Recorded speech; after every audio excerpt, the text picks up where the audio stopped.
Cowboys have retaken the lead. The catch and the touchdown, they were the end result of a terrific route run by the receiver. Forbath, the extra point, and the lead is now 14-10. The kickoff team on the field now as they will send this one away. That'll be taken in the end zone. And the decision to bring it out will cost him about 5 yards as he'll get this only back to the 20. Coming to the line here to begin their next drive, the Seahawks offense. And they had 3 points last time, but they didn't want 3 points because they were well within range of scoring a touchdown. We'll see if they can do better now. I'm with you on that one. Let's just go ahead and be frank about the whole thing. The only one happy about the 3-point? The kicker. Exactly. He put it through the post. That's going to help him in contract time. But that offense, they're thinking, let's get in the end zone this time. I don't know if that'll help him in contract time. You could have kicked that one through. I don't know about that. Toe bash. I don't know about that. Super toe. And we've hit the 2-minute mark in this first half of action. A reminder that when halftime rolls around, Jonathan Coachman will have all the highlights and analysis of this first half of play from our studios in Orlando. And he's able to get this one up to his 30 before he's out of bounds. Call it a gain of 5 as they move the sticks. Throwing, Vick. Oh, it's a screen pass. That's complete. And some room to roam now. And all the way down to the 26. A huge play there on the screen pass. 44 yards. So now then, the big play has him all the way inside the 30 now, 1st and 10. Vick readies to throw. End zone caught. Touchdown, Seattle. As his guys are in for 6. And the Seahawks have once again taken the lead. Extra point by Stenerud, up and good. And it's now 17-14. Following the touchdown, here's Stenerud to kick it away. This is fielded a couple yards deep. And he's able to get it across the 20, but not by much, as he's marked down at the 21-yard line.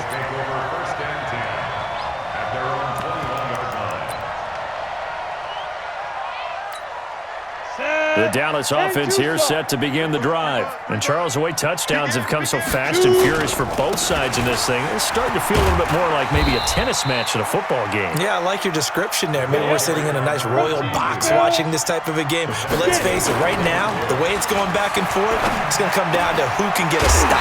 Now a man open down the middle of the field. And they'll get it up just short of the 45 at the 44.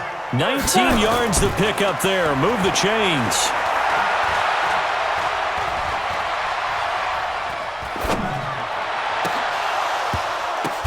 Into a double team, and it's intercepted. It's Devin Bush, the linebacker, who picks it. Well, partner, let's put a bow on the Super Bowl for Kansas City. What a comeback win. Yet another come-from-behind victory for Patrick Mahomes and company. An absolute heartbreak for San Francisco. Didn't Madden predict Kansas City would win the game? Yes, 35-31, I believe they predicted. I felt like most of the predictions I saw had the game in the 30s, so a little bit lower scoring than we expected, but a lot of fireworks down the stretch, all by Kansas City. But how about San Francisco? Had the lead in the ball, under 12 minutes to go, and held Kansas City to 10 points through 3 quarters. And somehow they're winging their way back to San Francisco, trying to understand how they lost that game. Yeah, not only did Kansas City win it, but they end up winning it by 11 points. They didn't see that coming at all. On 2nd down, it's Jackson. He's got the first down and more inside the 40. And he's got it all the way down to the 12-yard line. And he's going to get this all the way down to the Cowboys' 12-yard line. We've seen him break off a big run already in this game, and for a second, that one looked like it might be another. Yeah, I think that any defense would say, look, we can't let him get to the second level because sometimes he'll break off the big run on his own, but oftentimes you get additional blocking at the second level, which gets you deeper into the secondary. They follow up that gigantic gain with the tiniest of pickups, 1 yard.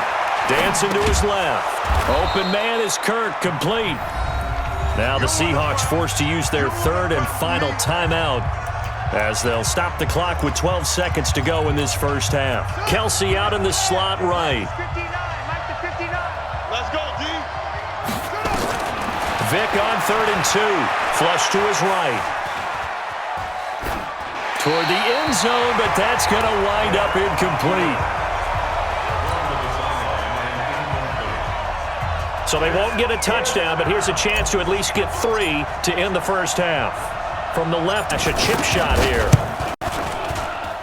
Stenerud's kick is good. And they stretch the lead to 6. It's 20-14 now. So a capper there to a pretty good first half. And I love the way that they put a chokehold on the clock and pretty much drained everything before they put the field goal on the board as they headed into the half. This will be taken short.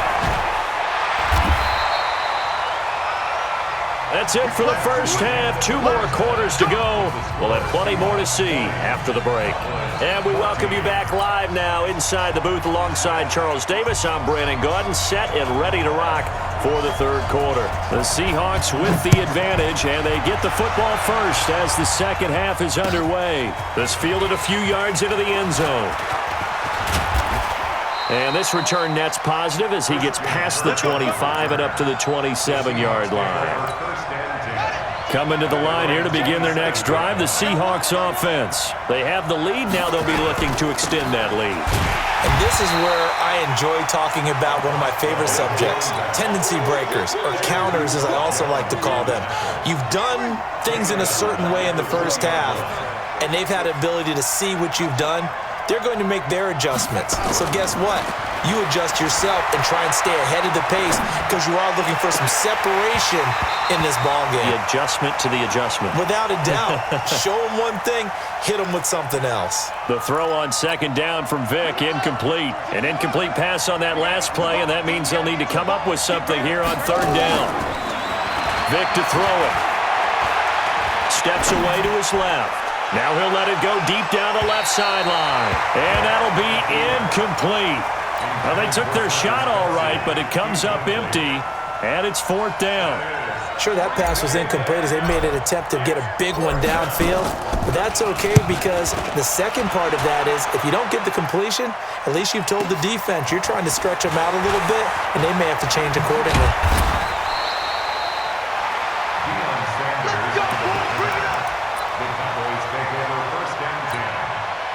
About set for this next drive by the Cowboys offense. They trail offense, first time to touch the ball in quarter 3, and we'll see what they can do. And I can't wait to see what they have planned because some teams script to start a half. Other teams just go, okay, these are the sequence of plays we want to run. These things worked well for us. And sometimes they throw in that big chunk play right away. Shocker. Try and get after them early and try and create a big play to give themselves some momentum. See what they have up their sleeve. 11 yards and a Cowboy first down. Back-to-back good plays have them on the move on first down. They'll look to throw. And he's going to be intercepted a third time. Tre'Davious White with a pick. With that incompletion, a chance to mention the awards. Now with the season over, Lamar Jackson, as we speculated, he's the MVP, Coach of the Year. John Harbaugh, Lamar's coach. Michael Thomas, Stephon Gilmore, Offensive and Defensive Players of the Year. Offensive and Defensive Rookies of the Year. That went to Kyler Murray and Nick Bosa. And the Comeback Player of the Year, Charles, Ryan Tannehill, no surprise there. Not to mention the #1 award that the NFL gives out, the one that they give the most, the credence isn't the right word, the most attention to, and the one that they want trumpeted the most, that's the Walter Payton Man of the Year, because that represents the totality of a player in the NFL, not just what they do on the field, but off the field as well. And that goes to Calais Campbell, the defensive tackle for the Jacksonville Jaguars. What a great award. Congratulations, Calais.